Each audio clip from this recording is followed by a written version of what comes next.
Great. I think I will take one or two questions from the floor. Johnson, you have one. Anybody else? Otherwise, I'll go back to me and then we'll open it up again. All right.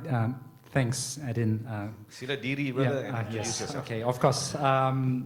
Thank you very much to the Bukit Bintang Foundation. I thoroughly enjoyed it so far. The kind of conversation that Edin would like to have, and it's been great. Although they didn't really answer your question, Tan Sri, Saudara Chintong. Okay, I want to start with what you were saying, rethinking the model, and I think so far the conversation has been completely within the economic confines, right? And I think the rethinking needs to go beyond that. We have two immediate issues as far as I can see, right, in the Malaysian context. As I was just sharing earlier with Edin, if I use corporate terminology, we have a huge HR problem in Malaysia, right?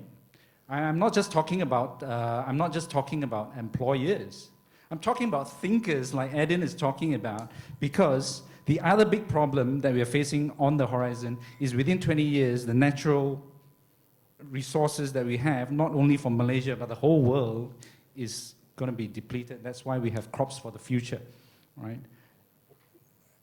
And I seriously think we need to, as you say, rethink the model, but outside, beyond the whole economic thing. Now, if I can just try and mash a couple of ideas together, if I pronounce his name correctly, Kessler or Kostler, he talked about hold-ons, right? You have basic things, and then on top of that, you have next things. If you can't have an economy without a society, correct? You can't have a society without civilization. Without civilization, you can't have civilization without consciousness. That's one idea. Now, if anybody knows Stephen Covey, 7 Habits, first things first. Now, we are so obsessed with the economy, about economic growth, right? But we're paying so much attention there, but we are hardly paying attention to developing our consciousness. And because our consciousness is getting weaker and weaker, the solutions that we actually need for society is not there. So I think the answer to what is the role of government should be, the role of government is to lead the country so that we have a future beyond the next 20 years. In a way, that's the inverse of what you're saying, Saudara Chintong, that we don't want to have blood on the streets.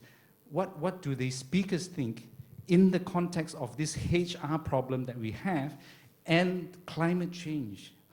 How should that change the way we think?